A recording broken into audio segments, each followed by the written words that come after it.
Hi, I am Miss Vaughn, And I'm Mrs. Brookman. and we are third grade teachers, and we are going to be reading Chapter 6 of The World According to Humphrey. I waited until the school was completely quiet. No students, no teachers, no Mr. Morales. Then I got busy because I had a lot of work to do. Big work for a small hamster. First, I took the Moonlighters Club clipping out of my notebook. Holding it in my mouth, I opened the lock that doesn't lock and scurried across the table. Getting down off that table was still a problem. I grabbed hold of the leg and slid down, as I've done before. It makes me feel a little queasy in my tummy, but it would be worthwhile if I could get Aldo a girlfriend. I hurried over to the big machine, which was very, very high off the ground. It seemed impossible for me to get up there, but I had it all planned out in my mind. Crawl up the wastebasket. Ooh, I didn't know it would sway like that. Leap over to the seat of Mrs. Brisbane's chair. Whoa, slippery. Crawl up the rungs to the chalkboard tray behind it. Along the chalkboard tray to the bookcase. Then the hardest part, the dive from the bookcase to the overhead projector cart. If you ever try it yourself, don't look down. I was practically home free, but I still had to get up to the lit part. Still holding the newspaper clipping in my mouth, I grabbed onto a big screw sticking out of the side and pulled myself up. Then I reached up high as I could and just barely managed to touch the top. Good thing I've got big muscles because I was able to pull myself up.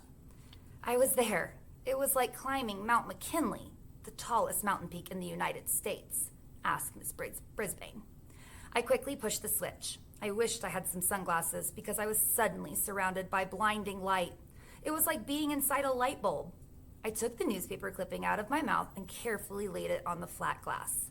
Then I looked up at the wall and, no. Up on the screen was a picture of a car, and behind it there was jumbled up backwards writing.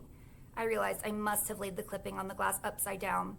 I quickly turned it over, and there it was. All the information about the Moonlighters Club right there on the wall, with the outline of the car behind it. Aldo would be coming soon, so I hurried back to the cage.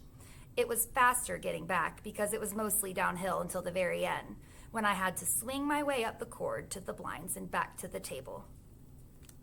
I was panting pretty hard by the time I closed the cage door behind me.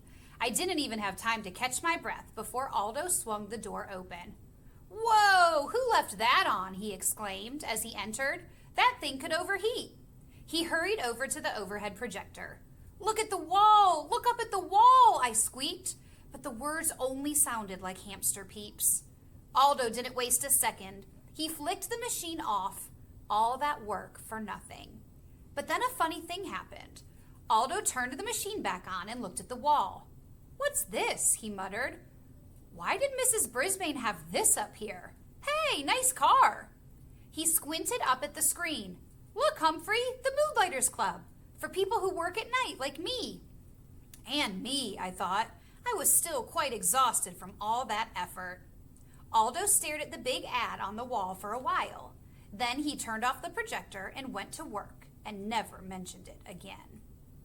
Yes, I was annoyed. I had failed, but at least I had tried, which was more than I could say for one of my classmates. Yes, Saya Nasiri. With my own furry ears, I had heard her promise Mrs. Brisbane that she would raise her hand in class, but so far, she'd been as silent as a statue. Her week was almost up. Even though I'd scolded her the day she fed me, she paid no more attention to me than she had to her teacher. "You should really listen to your teacher, even Mrs. Brisbane. And you should always listen to your hamster." I was worried about Aldo and about Saya, but I have to admit, my journey had been so tiring that, nocturnal or not, I slept soundly the rest of the night. The next day began in a very surprising way.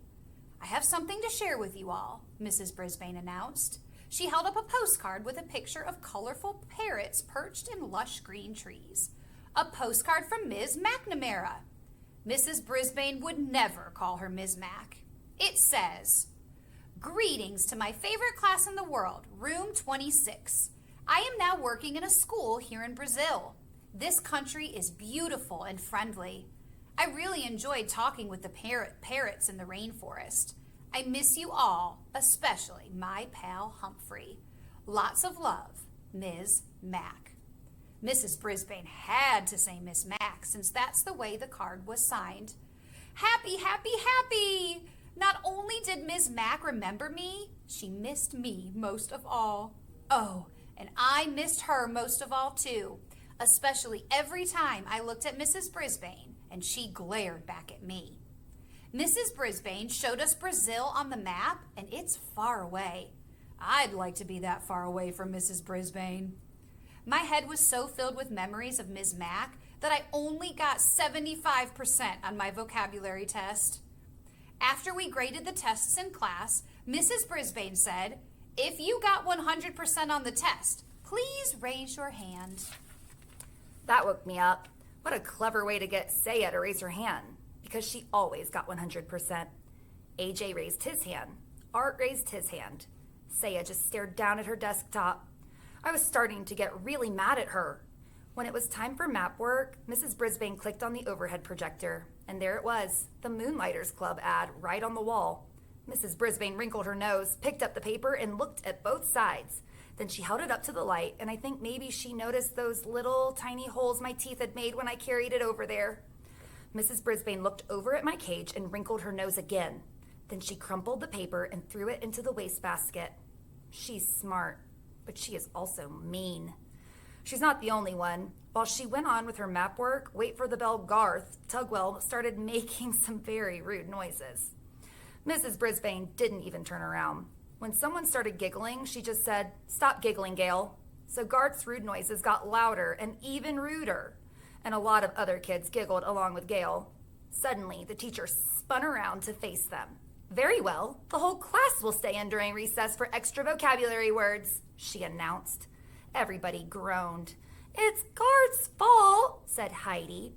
"Raise your hand," Mrs. Brisbane snapped back. "You will all stay in during recess, unless the person making those noises wants to step forward and admit it."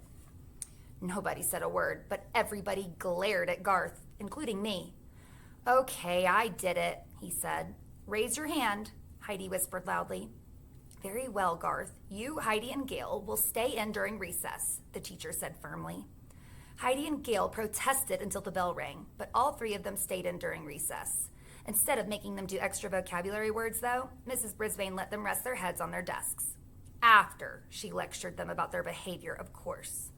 All this commotion had made me a little hungry, and for some reason, I hadn't been fed yet, so I decided to squeak up for myself. Mrs. Brisbane turned and pointed at me angrily. "I don't need any trouble out of you either," she said. Heidi raised her hand. "I don't think he's been fed today," she said. Mrs. Brisbane told Garth to feed me. Then she dismissed the girls and told them to go outside and play for the rest of recess. So she wasn't completely mean to them anyway. She even trusted Garth to be alone in the room while she took some papers down to the office. I'd always liked Wait for the Bell Garth, so I was surprised when he started grumbling at me as he filled the water bottle and put some fresh mealworms in my cage. "One of these days, you'll get in trouble too," he said. "I'll see to that." "Huh?" I squeaked. "Everybody hates me. Everybody loves you. You're just a rat in disguise." The words hurt me a lot. Why would Garth say that?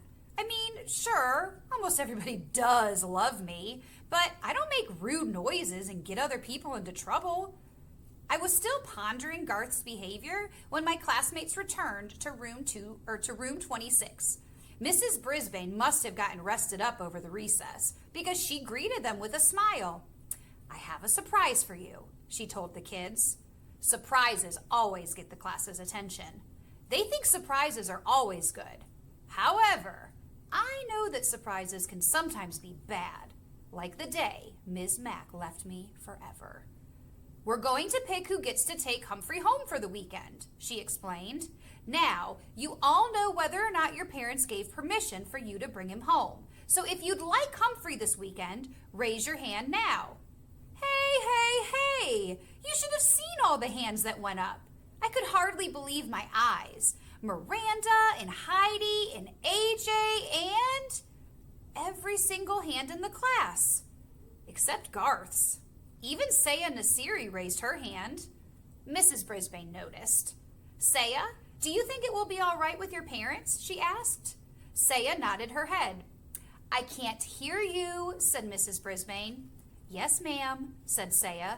It was strange to hear her voice in the classroom. Mrs. Brisbane gave her a note to bring back from her family on Friday. I napped the rest of the afternoon, but whenever I woke up and glanced over at Saya's desk, I saw her doing something I'd never seen before. Smiling. Tip 6. You can leave your hamster alone for a day or two. Otherwise, find a suitable caretaker, or if possible, take your hamster with you. In its own cage, a hamster can be very portable. Guide to the Care and Feeding of Hamsters, Dr. Harvey H. Hammer. We hope you enjoyed Chapter 6. Bye.